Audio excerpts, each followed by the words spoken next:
অনেকের একটাই প্রশ্ন যে স্যার পড়তে বসি বা ভাইয়া পড়তে বসি, কিন্তু আমি পড়তে পারছি না বা মনে থাকছে না। আমি বলবো পড়ালেখা সবার জন্য না। লেখাপড়াটা হচ্ছে পবিত্র জিনিস।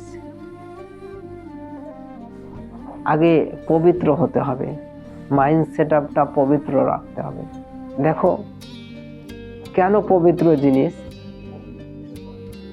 যখন প্রথম ওহী নাজিল হয় তখন রাসূল সাল্লাল্লাহু আলাইহি সাল্লামের উপরে এসেছে, ইকরা, পড়ো।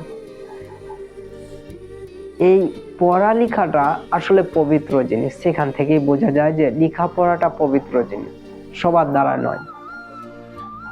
মনে করছো যে আমি অপবিত্র হয়ে এই চেয়ার টেবিলে বসবো, পড়া হয়ে যাবে? সম্ভব না।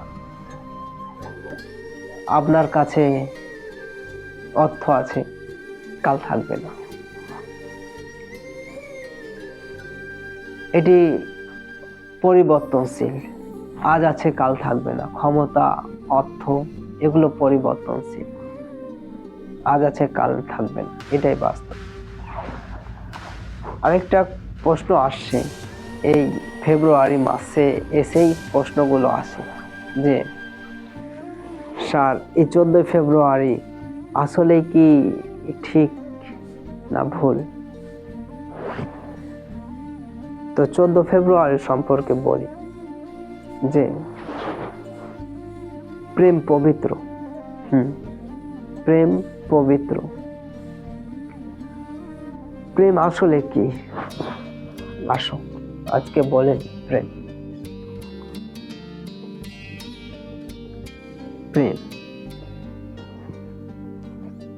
প্রেমের ভেতরে কিছু কিছু পয়েন্ট আছে, কিছু কিছু গুরুত্বপূর্ণ বিষয় আছে যেগুলো থাকলে বুঝবেন যে সেটা প্রেম। যদি দেখেন যে প্রথম বিষয় যত্ন, খুব গুরুত্বপূর্ণ বিষয় যে যত্ন থাকতে হবে।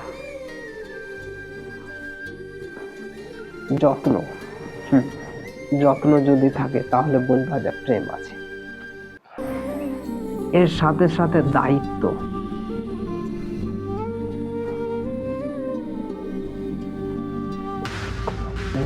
থাকতে হয়।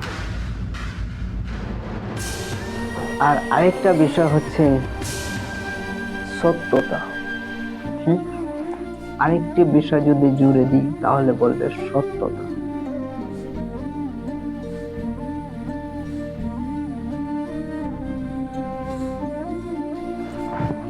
সত্যতা থাকতে হবে। এই যত্ন, দায়িত্ব আর সত্যতা, আরেকটা বিষয় থাকতে হয়, যার প্রতি ভালোবাসা থাকে তার জন্য জীবন উৎসর্গ করতে পারে। এর সবগুলো নিয়ে প্রেম। তুমি যদি কাউকে সত্যি ভালোবাসো তাহলে তোমার দ্বারা অন্য কারো ক্ষতি হয়ে যাবে, তোমার দ্বারা তার ক্ষতি হয়ে যাবে, এটা কখনো করবে না। এটা কখনো করতে পারবে না। তোমার দ্বারা